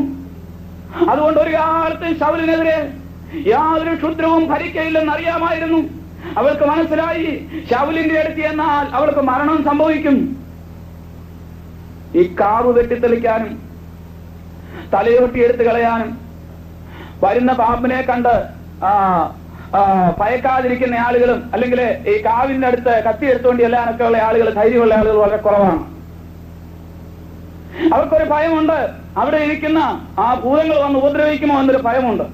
എന്നാൽ ദൈവമുള്ള ദൈവദാസന്മാർ എന്ന് വെട്ടുകത്തിയെടുത്ത് സ്വോത്രം പറഞ്ഞ വിട്ട് വെട്ടാൻ തുടങ്ങിക്കഴിഞ്ഞാൽ അതിനകത്ത് പാമ്പുകളൊക്കെ ഒത്തിരി കാണും. പക്ഷെ അതിനെല്ലാം ഓടിപ്പോകുന്നത് കാണാം. ചവിട്ടി മെതിച്ചാൽ പോലും കടിക്കത്തില്ല. അതെ, വിശുദ്ധനെന്ന് അഭിമാനിക്കുന്ന പലതും ദുർശക്തികളാണെന്ന് തെളിയിക്കുന്ന ഒരു സംഭവം കൂടെ ആ പാമ്പിന്റെ കാര്യം പറഞ്ഞപ്പോൾ ഞാൻ ഓർപ്പിച്ചുകൊള്ളട്ടെ. ഒരു നേർച്ച നേർന്നു. ഞങ്ങളുടെ അടുത്തുള്ള ഒരു സ്ത്രീ ഒരിക്കലും ഒരു നേർച്ച നേർന്നു. എടത്വാപ്പള്ളിക്കായിരുന്നു തന്റെ നേർച്ച. എന്നാൽ സമയത്ത് ആ നേർച്ച കൊടുക്കാൻ സാധിച്ചില്ല. വീണ്ടും മാസങ്ങൾ കടന്നുപോയി. ഒരു ദിവസം അവരുടെ വീട്ടിൽ നിന്ന് പുറത്തേക്ക് ഇറങ്ങിയപ്പോൾ അവരുടെ നടക്കല്ലിൽ ഒരു സർപ്പം തല ഉയർത്തി നിൽക്കുന്നു. ബഹളം വെച്ചു. വീട്ടുകാരനകത്തുണ്ടായിരുന്നു. അടിക്കാൻ ചൂരലെടുത്തുകൊണ്ട് വന്നപ്പോൾ സർപ്പം എതിരെ പോയെന്ന് കണ്ടില്ല. ഇങ്ങനെ പല പ്രാവശ്യം ആവർത്തിച്ചു കഴിഞ്ഞപ്പോൾ പല സ്ഥലങ്ങളിൽ വെച്ച് വീട്ടിനകത്ത് ഇതിനെ കണ്ടു കഴിഞ്ഞപ്പോൾ ഇവർക്കൊരു പേടിയായി. ഇവരുടനെ ഓടിച്ചെന്ന് അടുത്തുള്ള ഒരു പ്രശ്നക്കാരന്റെ അടുത്ത് നിന്ന് ചോദിച്ചു, ഇന്നതുപോലെ ഞാനൊരു കാഴ്ച കണ്ടല്ലോ, എന്താ സംഭവം എന്ന് അറിയാമോ? കാരണം അതിനെ വിലക്കുന്ന ചില മന്ത്രങ്ങളുണ്ട്, അതൊന്ന് ചെയ്യാമോ എന്ന് ചോദിച്ചു. ആ പ്രശ്നക്കാരൻ അവരോട് പറഞ്ഞു, ഇത് നേർച്ചപ്പാമ്പാണ്. ശ്രദ്ധിച്ചു കേട്ടോണം. എന്താണ്? നേർച്ചപ്പാമ്പാണ്. നിങ്ങൾ നേർന്ന നേർച്ച സമയത്ത് കൊടുക്കാഞ്ഞതുകൊണ്ട് നിങ്ങളെ പേടിപ്പിക്കാനും ഈ നേർച്ചയുടെ കാര്യം ഓർപ്പിക്കാനുമായിട്ട് ആരെ വിട്ടതാണ്? സർപ്പത്തെ വിട്ടതാ. അദ്ദേഹം അവരോട് ചോദിച്ചു, നിങ്ങൾ അടുത്ത വായിക്ക് നേർച്ച വല്ലതും നേർന്നിട്ടുണ്ടായിരുന്നോ? അയ്യോ, ഞാൻ നേർന്നിട്ടുണ്ടായിരുന്നു, ഞാൻ ഇപ്പോഴാ അത് ഓർക്കുന്ന ഒരു തലയിൽ കൈവച്ച് പറഞ്ഞു. ഉടനെ ആ പുള്ളിക്കാരൻ പറഞ്ഞു, ആ പാപ്പച്ചൻ എന്ന് പറയുന്ന ആ പുള്ളിക്കുണ്ടല്ലോ, ആ പുള്ളിക്ക് ഈ ഗീവറീസതായ സേവയുള്ളയാളാ, അവിടെ ചെന്നാൽ ചിലപ്പം ഇതിനെന്തെങ്കിലും പോംവഴി കാണുമെന്ന് പറഞ്ഞു. ആ സ്ത്രീ ഓടി വന്നു, എന്നോട് പറഞ്ഞു, എന്റെ പാപ്പച്ച നേർച്ച പാമ്പ് വീട്ടിൽ വരുന്നു. എനിക്ക് മനസ്സിലായി സംഗതി വരുമെന്ന്. വിശുദ്ധന്മാരല്ലെന്ന് ഞാൻ വ്യക്തമായിട്ട് തെളിയിക്കുന്ന ചില കാര്യങ്ങളാണ്. നിങ്ങൾ പലരും ഒരുപക്ഷെ ഇത് കേട്ട് കാണും, പക്ഷെ ഇത്രയും ചിന്തിച്ച് കാണത്തില്ല. ദൈവസന്നിധിയിൽ വിശുദ്ധനായിട്ട് ജീവിച്ച ഒരു മനുഷ്യന്റെ മുൻപിൽ നമ്മളെ ഒരു നാണയത്തൊട്ട് എടുത്തെറിയാതിന്റെ പേരിൽ പാമ്പിനെ പറഞ്ഞു വിടുന്നവനാണോ ദൈവം? ആ ദൈവത്തെ അല്ല നാം സേവിക്കുന്നത്. നമ്മളോട് പക തീർക്കാൻ അത് ആര്? ചെകുത്താന്റെ വേഷമുള്ള. പണ്ട് തൊട്ടേ ചെകുത്താൻ ആരിലാണ് കയറിയിരുന്നത്? നേർച്ചപ്പാമ്പെന്ന് ഒരിക്കലെങ്കിലും കേട്ടിട്ടില്ലാത്ത ആളുകൾ മലയാളികൾ ഉണ്ടെന്ന് എനിക്ക് തോന്നുന്നില്ല. കാരണം അതൊരു പ്രയോഗമായിരുന്നു. ചിന്തിച്ചിട്ടുണ്ടോ ഇന്നലെ ഞാൻ ഓർപ്പിച്ചല്ലോ, പുതുപ്പള്ളിയിൽ കോഴിയെ വെട്ടുന്ന ചരിത്രം. സ്വന്തം ചെങ്കിലെ ചോര ഊറ്റിത്തന്ന് മാനവജാതിയെ വിലയ്ക്ക് വാങ്ങിയ ദൈവത്തിന് ഒരു കോഴിയുടെ ചോരയുടെ ആവശ്യമുണ്ടോ എന്ന് മനുഷ്യൻ ചിന്തിക്കാറില്ല. ഞാൻ വന്നത് ചിന്തിച്ചിരുന്നില്ല, കുറെ നാളുകൾ കഴിഞ്ഞാണ് ചിന്തിക്കാൻ തുടങ്ങിയത്. ചിന്തിച്ചപ്പോൾ എനിക്കിത് പറയാതിരിക്കാൻ വയ്യ, ഒരു തരത്തിലും അടക്കി വെക്കാൻ ഒക്കുന്നില്ല. അത് ഞാൻ പറഞ്ഞു, എത്ര സമയം ഉണ്ടെങ്കിലും തികയത്തില്ലെന്ന് പറഞ്ഞു. അങ്ങനെ മനുഷ്യനെ വഞ്ചിക്കുവാനായിട്ട് സാത്താൻ നല്ല നല്ല ആളുകളുടെ വേഷം കെട്ടി ഒരു ഭൂതമാണെന്ന് പറഞ്ഞ് ആ പെൺകുട്ടിയെ കയറ്റിവിട്ടാൽ എന്റെ ചേട്ടൻ സമ്മതിക്കത്തില്ലായിരുന്നു. വല്യപ്പച്ചനാ അച്ചാച്ചാന്നും പറഞ്ഞ് തന്നെ കയറ്റിവിട്ടെങ്കിൽ ഈ ഭൂതത്തെ കൊണ്ട് ചേട്ടനെ പൊടിക്കുഞ്ഞേന്ന് വിളിപ്പിച്ചെങ്കിലേ ചേട്ടൻ സമ്മതിക്കത്തുള്ളൂ, അല്ലെങ്കിൽ സമ്മതിക്കുകയില്ല. ഇവിടെ ഇത് ശൗല് വന്നിരിക്കുകയാണ്. ഈ വെളിച്ചപ്പാടത്തേക്ക് ഇവരുടെ കാര്യം വെളിപ്പെട്ടില്ല, മക്കളുടെ കാര്യങ്ങളെല്ലാം ഇവർക്ക് വെളിപ്പെടും. അതിനെക്കുറിച്ച് ഞാൻ ഇപ്പൊ പറയുന്നില്ല. അതുകൊണ്ട് തന്നെ ഒരു കാര്യം വ്യക്തമാക്കാൻ സാധിക്കുമല്ലോ, ഇത് പൂർണ്ണമല്ല. വെളിച്ചപ്പാടന്മാരുടെയും മന്ത്രവാദികളുടെ അടുക്കൽ പോകുന്ന ആർക്കും പൂർണ്ണമായിട്ടുള്ള ഒന്നും അറിയാനൊക്കത്തില്ല. അത് പൂർണ്ണമല്ല, അതിന് കാലാവധി ഉണ്ട്. ആ കാലാവധി കഴിഞ്ഞാൽ ഇത് തിരിഞ്ഞടിക്കുന്ന പരിപാടിയാണ്. നേരത്തെ പാമ്പൊക്കെ വരും, ചിലടത്ത് പാമ്പല്ല ഭൂതം തന്നെ ആയിരിക്കും കയറി വരുന്നത്. പോട്ടെ, ആ വിഷയത്തെ കുറിച്ച് ഞാൻ ദൈവം അനുവദിച്ചാല് നാളെ ഓർപ്പിക്കാം എന്ന് താല്പര്യപ്പെടുന്നു.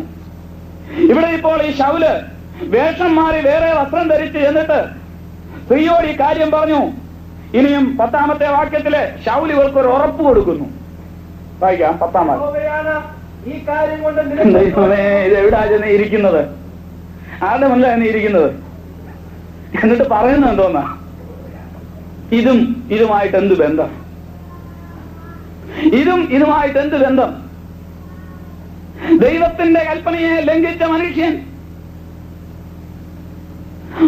പിശാചിനാൽ വഞ്ചിതനായ സ്ഥാനത്ത് കടന്നു ചെന്നിട്ട് അവിടെ നിന്നുകൊണ്ട് ദൈവമേ എന്ന് വിളിച്ചാൽ അത് ജീവിക്കുന്ന യഹോവയായ ദൈവത്തെ അല്ല വിളിക്കുന്നത്, പിന്നെയോ സാത്താന്റെ ശക്തിയാണ് വിളി കേൾക്കുന്നത്. അവിടെ പുറപ്പാട് പുസ്തകം 20-ാം അധ്യായത്തിന്റെ 3 മുതലുള്ള വാക്യങ്ങൾ കൂടി വായിച്ചിട്ട് ഞാൻ ആ ഭാഗം അവസാനിപ്പിക്കാം.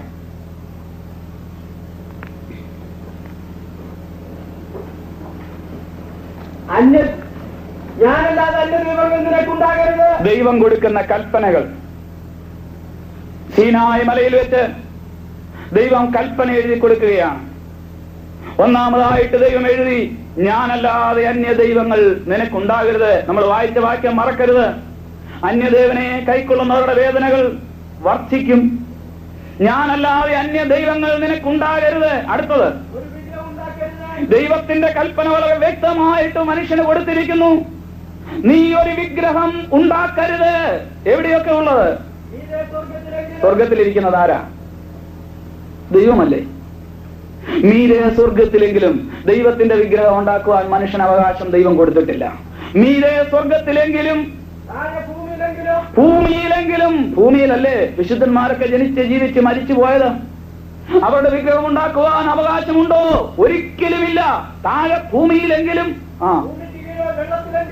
അങ്ങോട്ട് പോയി കഴിഞ്ഞാൽ ധാരാളം ഉണ്ട്. മത്സ്യകന്യക മുതല, വാള, ഇങ്ങനെയുള്ള ഒത്തിരി വിഗ്രഹങ്ങള്. ഭൂമിക്ക് കീഴെ വെള്ളത്തിലെങ്കിലും ഉള്ള യാതൊന്നിന്റെയും പ്രതിമയും അരുത്. പിശാചിനാൽ വഞ്ചിക്കപ്പെട്ട മനുഷ്യ, ദൈവത്തിന്റെ കൽപ്പനയെ ലംഘിക്കുന്ന ബിംബങ്ങളുടെ മുൻപിൽ ചെന്ന് നിന്നുകൊണ്ട് യഹോവയായ ദൈവമേ എന്ന് വിളിക്കുവാൻ അർഹതയുണ്ടോ എന്നൊന്ന് ചിന്തിച്ചാൽ വളരെ നല്ലതാണ്. നമ്മൾ വായിച്ചത് ദൈവം മാനവജാതിക്കുന്ന കൽപ്പനയാണ്.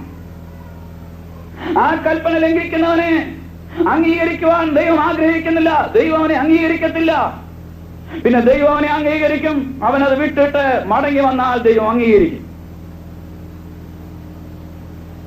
ശൗല് വന്നിട്ട് ഈ വെളിച്ചപ്പാടത്തിയുടെ മുൻപിൽ നിന്ന് പറയുന്ന ഒരു വാചകം കേട്ടോ, യഹോവയാണ്, നിനക്കൊരു ദോഷം വരത്തില്ല. ദൈവത്തെ മറന്ന മനുഷ്യൻ, ദൈവത്തെ മറന്നപ്പോൾ ദൈവത്താൽ കൈവിടപ്പെട്ട മനുഷ്യൻ, സാധാരണ ഒരു രീതിയിലുള്ള പ്രയോഗമായിട്ടാണ് ഇപ്പം ദൈവത്തിന്റെ പേര് ഉപയോഗിക്കുന്നത്. ദൈവഭയത്തിലല്ല പേര് ഉപയോഗിച്ചിരിക്കുന്നത്. ഉള്ളിൽ ദൈവഭക്തി ഉണ്ടായിട്ടല്ല ഉപയോഗിച്ചിരിക്കുന്നത്. എല്ലാരും പറയുന്ന ഒരു വാക്ക്, അതുകൊണ്ട് ഞാനും പറയുന്നു. എല്ലാരും ദൈവമേ എന്ന് വിളിക്കുന്നു, ഞാനും ദൈവമേ എന്ന് വിളിക്കുന്നു. എല്ലാരും കർത്താവേ എന്ന് വിളിക്കുന്നു, ഞാനും കർത്താവേ എന്ന് വിളിക്കുന്നു. യേശു പറഞ്ഞു, എന്നെ കർത്താവേ കർത്താവേ എന്ന് വിളിക്കുന്ന ഏവനുമല്ല, സ്വർഗസ്ഥനായ എന്റെ പിതാവിന്റെ ഇഷ്ടം ചെയ്യുന്നവനത്രേ ദൈവരാജ്യത്തിൽ കടക്കുന്നത്. അപ്പോൾ ദൈവ ഇഷ്ടം ചെയ്യാത്തവൻ ദൈവത്തിന്റെ ഇഷ്ടം ചെയ്യുക എന്ന് പറഞ്ഞാൽ ദൈവം ചെയ്യണമെന്ന് പറയുന്ന കാര്യങ്ങൾ ചെയ്യുകയും ചെയ്യരുതെന്ന് പറയുന്ന കാര്യങ്ങൾ ചെയ്യാതിരിക്കുകയും വേണം. ചെയ്യേണ്ട കാര്യങ്ങൾ ചെയ്യാതിരുന്നാൽ അത് പാപമാണ്, ചെയ്യരുതാത്ത കാര്യങ്ങൾ ചെയ്താൽ അതും പാപമാണ്. അങ്ങനെ ഈ മനുഷ്യൻ ദൈവവഴി വിട്ടുപോയി. അവിടെയും ചെന്നിട്ട് പറയുന്നു, യഹോവയാണ് അടുത്തത്. യഹോവയാണ് ഈ കാര്യം കൊണ്ട് നിനക്കൊരു ദോഷം ഭവിക്കുകയില്ല എന്ന് ശൗൽ യഹോവയുടെ നാമത്തിൽ അവളോട് സത്യം ചെയ്ത് പറഞ്ഞു. ഞാൻ ആരെ വരുത്തി തരേണ്ടു എന്ന് സ്ത്രീ ചോദിച്ചവന് ശമൂവേലിനെ വരുത്തി തരണം എന്ന് അവൻ പറഞ്ഞു. സ്ത്രീ ശമൂവേലിനെ കണ്ടപ്പോൾ ഉച്ചത്തിൽ നിലവിളിച്ചു ശൗലിനോട്. സ്ത്രീ കണ്ടു ഇത് ശമൂവേലാണെന്ന് സത്യത്തിൽ സ്ത്രീക്ക് മനസ്സിലായിട്ടില്ല. പക്ഷേ വന്നിരിക്കുന്ന പുള്ളി ആരാന്ന് ഈ സേവ പറഞ്ഞു കൊടുത്തു, ഇത് രാജാവാണെന്ന് പറഞ്ഞു കൊടുത്തു. ശമൂവേലാണെന്ന് മനസ്സിലായില്ലെന്നുള്ളതിന് തെളിവുണ്ട് ഇവിടെ. സ്ത്രീക്കും മനസ്സിലായിട്ടില്ല, ശൗലിനും മനസ്സിലായിട്ടില്ല ആരാണെന്ന്. കാരണം ഇത് ശമൂവേലല്ല, പിന്നെ ശമൂവേലിന്റെ വേഷമാണെന്ന് ഇവിടെ തന്നെ സ്പഷ്ടമാണ്. അത് വേറെ ഒരു ഭാഗവും വായിക്കാൻ പോകണ്ട, അതിപ്പം വായിച്ച് ഞാൻ നിർത്താം.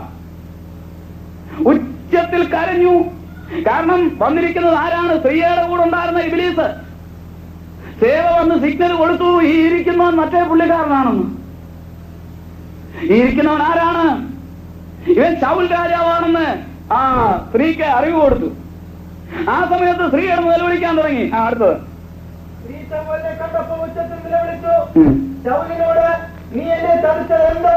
നീ ശൗൽ ആകുന്നുവല്ലോ എന്ന് പറഞ്ഞു. വന്നത് ശമൂവേലാണെന്ന് സ്ത്രീ പറഞ്ഞു? ഇല്ല. രൂപവും ഭാവവും ഒക്കെ ചോദിച്ചപ്പോൾ ശമൂവേലിന്റെ കൂടെ ഇരിക്കുന്നെന്ന് രണ്ടുപേർക്കും തോന്നി, ശൗലിന് തോന്നി. സ്ത്രീക്കറിയത്തില്ല ഇതെന്തോ വന്നിരിക്കുന്നെന്ന്.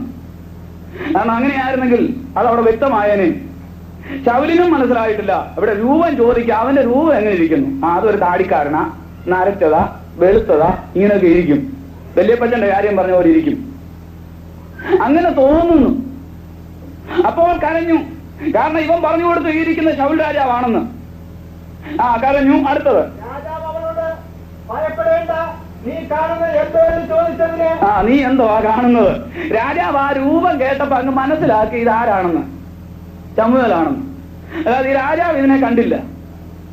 ഈ സത്വവുമായിട്ടുള്ള അഭിമുഖമായിട്ട് രാജാവിനെ കാണാൻ ഒക്കത്തില്ല. കാരണം ഈ പിശാചിനെ കാണണമെങ്കിൽ എല്ലാവർക്കും കാണാൻ ഒക്കത്തില്ല. ഒന്നുകിൽ അത് ഏതെങ്കിലും ഒരു വ്യക്തിയിൽ കൂടി സംസാരിക്കും, അല്ലെങ്കിൽ ഇത് മഷിയിട്ട് അഞ്ജനമിട്ട് പ്രശ്നം വെച്ച് കഴിയുമ്പോൾ ആ പ്രശ്നത്തിന്റെ അകത്തെ കവടിക്കകത്ത് മഷിക്കകത്ത് മഷിത്തുള്ളിക്കകത്ത് നിന്നുകൊണ്ട് ഈ പ്രശ്നം വെച്ച ആളിന് നേരെ അഭിമുഖമായിട്ട് വരും. അന്നേരം അവർ ഈ രൂപം പറയും. കാരണം ഈ ശൈത്താൻ അറിയാമല്ലോ ശമൂവേലിന്റെ രൂപം എന്തുവാണെന്ന്. ആ രൂപമാണ് ഈ സ്ത്രീയെ കാണിക്കുന്നത്. അടുത്തത്, ഒരു ദേവൻ ഭൂമിയിൽ നിന്ന് കയറി വരുന്നത് ഞാൻ കാണുന്നു എന്ന് സ്ത്രീ ശൗലിനോട്. ശമൂവേൽ വരുന്നത് കാണുന്നെന്നാണ് പറഞ്ഞേ. പിന്നെ അവള് പറഞ്ഞത് സത്യമാണ്. ഒരു ദേവൻ, ഭൂമിയിലെ ഒരു ദേവനാണിത്. അവള് സേവിക്കുന്ന ഒരു ദേവനാണിത്. കയറി വരുന്നത് ഞാൻ കാണുന്നു. അടുത്തത്, അവൻ അവളോട് അവന്റെ രൂപം എന്തോ എന്ന് ചോദിച്ചു. ഇനി അങ്ങോട്ട് ചോദിക്കാൻ തുടങ്ങി. ഇവിടെ തന്നെ ഇവർക്ക് രണ്ടുപേർക്കും ആശയപ്പച്ച ഇതെന്താണെന്നുള്ളത് അത് അവിടെ തന്നെ വ്യക്തമാണ്. പിന്നെ നമുക്ക് സംശയത്തിന്റെ കാര്യം വരുന്നില്ല, ഇത് ശമൂവേൽ ആണോ എന്നുള്ളതിന്റെ. ആ രൂപം എന്തേന്ന് ചോദിച്ചു. അനേകരും എന്നോട് ചോദിച്ചിട്ടുള്ള ഒരു ചോദ്യമാണിത്. അതുകൊണ്ടാണ് ഞാൻ ഇത് ഇത്രയും വ്യക്തമായിട്ട് സംസാരിക്കുന്നത്. അടുത്തത്, ഒരു വൃദ്ധൻ കയറി വരുന്നു. ആരാണിത്? പ്രായം ചെന്ന ഒരു മനുഷ്യനാണ്. വളരെയേറെ പ്രായം ചെന്നിട്ടുണ്ട്. ആള് നരച്ചതാണ്. ഒരു വൃദ്ധൻ കയറി വരുന്നു. അവനൊരു നീണ്ട അങ്കിയൊക്കെ ധരിച്ചിട്ടുണ്ട്. ഇപ്പോഴും അങ്കി അവിടെ കിടക്കുകയാണ്. മണ്ണിനകത്തൊന്നും ദ്രവിച്ചു പോയിട്ടില്ല. കൊണ്ട കുഴിച്ചു വെച്ചപ്പോഴത്തെ അങ്കി ഇപ്പോഴും എവിടെ ഉണ്ട്? ദേഹത്ത് കിടക്കുന്നു. ഈ രീതിയിലാണ് സംസാരിക്കുന്നത്. അങ്കിയും ധരിച്ചിട്ടുണ്ട്. അടുത്തത്, ഇത്രയും കേട്ട് കഴിഞ്ഞപ്പോഴത്തേക്ക് മൂത്ത ചേട്ടൻ വീണെന്ന് പറഞ്ഞ പോലെ, വല്യപ്പച്ചനെ വിളിച്ചെന്ന് പറഞ്ഞ പോലെ ശൗലും ശമൂവേലും എന്നറിഞ്ഞങ്ങ് വീണു. ദൈവമക്കളെ, ഇങ്ങനെ സാത്താൻ അനേക ആയുധങ്ങളെ വഞ്ചിക്കുന്ന ഭൂമിയിലാണ് നമ്മൾ ജീവിക്കുന്നത്. എന്നാൽ സത്യം മറനീക്കി വെളിപ്പെടുത്തി കൊടുക്കുക എന്നുള്ളതാണ് ദൈവമക്കളെ ഫലമേൽപ്പിച്ചിരിക്കുന്ന ജോലി. അറിയപ്പെടുന്ന എല്ലാവരോടും സകലരോടും പറയണം, ഇത് ദൈവികമല്ല, ഇത് സാത്താന്യമാണ്. ആ രൂപം ഭാവം കേട്ട് കഴിഞ്ഞതേ ഉള്ളൂ. ഈ ശൗലും ശമൂവേലുമായിട്ട് അഭിമുഖമായിട്ട് കാണുന്നില്ല. പിന്നെ ബാക്കി കാര്യങ്ങളൊക്കെ ഇവന്റെ ജീവിതത്തിൽ സംഭവിക്കാതിരിക്കുന്നത് ചെകുത്താൻ അറിയാം. അവനത് പറഞ്ഞു കൊടുത്തു. ഇങ്ങനെയാണ് വരുത്തുക എന്ന് പറഞ്ഞാൽ, ഇനി ആ ശൗലിന്റെ വേദന കൂടി പറഞ്ഞുകൊണ്ട് ഞാൻ എന്റെ അനുഭവത്തിലേക്ക് കിടക്കാം. ആ ശൗൽ അവിടെ നിന്ന് പോയി, അവിടെ വന്നിരുന്നേക്ക് താൻ യുദ്ധം ചെയ്യുവാനായിട്ട് കടന്നുപോയി. എന്നാൽ പടതയ്ക്ക് നേരെ അതികഠിനമായിട്ട് വരുന്നത് കണ്ടു.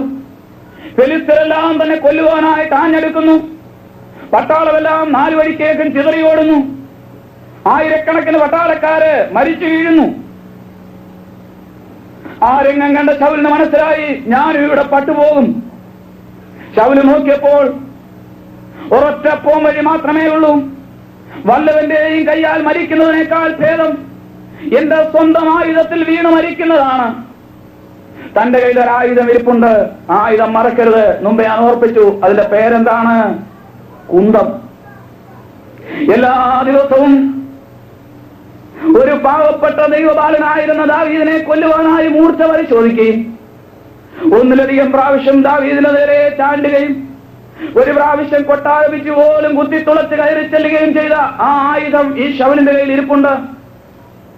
ആ കുന്തം ശൗല് നേർക്കുനേരെ നിലത്തോട്ട് അതിന്റെ പിടി വെച്ചിട്ട് കുത്തി നിർത്തിയിട്ട് ശൗലിന്റെ അന്ത്യം അവിടെ വളരെ വ്യക്തമാണ്. നിങ്ങൾ വീട്ടിൽ പോയി 1 ശമൂവേലിന്റെ പുസ്തകം ഈ അവസാന അധ്യായങ്ങൾ വായിക്കണം. സമയക്കുറവുകൊണ്ട് വാക്യങ്ങൾ വായിപ്പിക്കുന്നില്ല. നാട്ടു നിർത്തിയിട്ട് ശൗൽ ആ കുന്തമുനിയിലേക്ക് മറിഞ്ഞു വീണു. തന്റെ ഉദരത്തിൽ കൂടി ആ കുന്തത്തിന്റെ മുന കടന്നുപോയി. ദാവീദിന് ദൈവം ഒരു കേടും വരുത്തിയില്ല. ദാവീദിന് മനോഹരമായ ഗാനമാണ് അപ്പോൾ തന്നെ നാവിൽ ദൈവം കൊടുത്തത്. എനിക്ക് എന്റെ മുൻപിൽ ഒരു കുഴി കുഴിച്ചു, കുഴിച്ച കുഴിയിൽ അവർ തന്നെ വീണു. എന്റെ മനസ്സുറച്ചിരിക്കുന്നു, ദൈവമേ എന്റെ മനസ്സുറച്ചിരിക്കുന്നു. പാവപ്പെട്ട ദാവീദിനെ കൊല്ലുവാനായി മൂർച്ച വരുത്തിയതായ ആ ആയുധത്തിന്റെ അതേ മുന തന്നെ ശൗലിന്റെ വേദനയ്ക്ക് കാരണമായി ഒടുവിൽ ഭവിച്ചു. എന്നിട്ടും മരിച്ചില്ല. വേദന കൊണ്ട് അവിടെ കിടന്ന് പിടയുകയാണ്. ആകാശത്തിനും ഭൂമിക്കും മധ്യേ നിൽക്കുകയാണ്. കുന്തത്തിന്റെ മുന ഉദരത്തിൽ കൂടി കടന്നിരിക്കുന്നത് കൊണ്ട് തനിക്ക് വേദന സഹിക്കാൻ വയ്യ. ഫെലിസ്ത്യർ വന്ന് ജീവനോടെ പിടിക്കുമെന്ന് മനസ്സിലായി. അടുത്തു നിന്ന പട്ടാളക്കാരനോട് പറഞ്ഞു, നിന്റെ വാൾ ഊരി എന്നെ വെട്ടുക. അവൻ പറഞ്ഞു, ഞാൻ വെട്ടത്തില്ല, കാരണം കുറച്ചുകൂടെ വേദനിക്കണം. അന്യദേവനെ കൈക്കൊള്ളുന്നവരുടെ വേദനകൾ വർദ്ധിക്കും. ദാവീദ് തന്റെ അനുഭവത്തിൽ നല്ല എഴുതിയത്. പിന്നെയോ തനിക്ക് മുമ്പ് ഉണ്ടായിരുന്ന 1-ാമനായ രാജാവിന്റെ ഈ അനുഭവം നോക്കി, അദ്ദേഹത്തിന്റെ വേദനകൾ നോക്കി, മനസ്സിൽ മാത്രമല്ല തന്റെ ശരീരത്തിൽ കൂടെയും ആ വേദന പാഞ്ഞു കയറുകയാണ്. അവിടെ നിന്ന് വന്നതിന്റെ പിറ്റേ ദിവസം നടന്ന സംഭവമായിരുന്നു. വെളിച്ചപ്പാടത്തിയ എടുക്കുന്ന ദൈവം ശൗലിന് കൊടുക്കേണ്ട ന്യായമായ ശിക്ഷ കൊടുത്തു. ഒരമാലിയക്കിന്റെ കയ്യാൽ അമാലിയക്കിനോട് വേദന കൊണ്ട് പിടയുന്ന ശൗല് പറയുകയാണ്, നിന്റെ വാളൂരി എന്നെ വെട്ടുക. അവൻ വെട്ടി. അതിനെക്കുറിച്ച് ഞാൻ അധികം വിശദീകരിക്കുന്നില്ല. അങ്ങനെ ശൗലിന്റെ അന്ത്യം അവിടെ സംഭവിച്ചു. ഈ രംഗം കണ്ടിട്ടും ദാവീദിന് യാതൊരു സന്തോഷവും തോന്നിയില്ല. ദൈവപുരുഷനായ ദാവീദ് പാടി, ഗത്തിലത് പ്രസിദ്ധമാക്കരുതേ, ഗിൽബോവ പർവ്വതങ്ങളിലത് ഘോഷിക്കരുതേ, ഫെലിസ്ത്യപുത്രിമാർ സന്തോഷിക്കരുതേ, വീരന്മാർ പട്ടുപോയതെങ്ങനെ, യുദ്ധായുധങ്ങൾ നശിച്ചു പോയല്ലോ എന്ന് പറഞ്ഞ് വളരെ സങ്കടത്തോടെ ഒരു വിലാപഗീതം പാടിയ ദാവീദിനെ നമുക്കവിടെ കാണുവാൻ സാധിക്കും. ഇന്ന് രാത്രി എന്നെ ശ്രദ്ധിക്കുന്ന പ്രിയപ്പെട്ടവരെ, അന്യദേവനെ കൈക്കൊള്ളുന്നവരുടെ വേദനകൾ. അന്യദേവൻ എന്ന് വെച്ചാൽ ആരാണ്? ദൈവം ചെയ്യരുതെന്ന് ഉണ്ടാക്കരുതെന്ന് പറഞ്ഞിരിക്കുന്ന ദേവൻ അന്യദേവനാണ്, അത് ദൈവമല്ല. ഒരു വിഗ്രഹം ഉണ്ടാക്കരുതെന്ന് പറഞ്ഞാൽ, ഒരു വിഗ്രഹത്തെ എവിടെയെങ്കിലും ഉണ്ടാക്കി വെച്ചിരിക്കുന്നത് കണ്ടാൽ അത് ദൈവത്തിൻ്റെതല്ല, അത് വിശുദ്ധമല്ല, അത് അന്യദേവനാണ്. അതിനെ കൈക്കൊള്ളുന്നവരുടെ വേദനകൾ വർദ്ധിക്കും.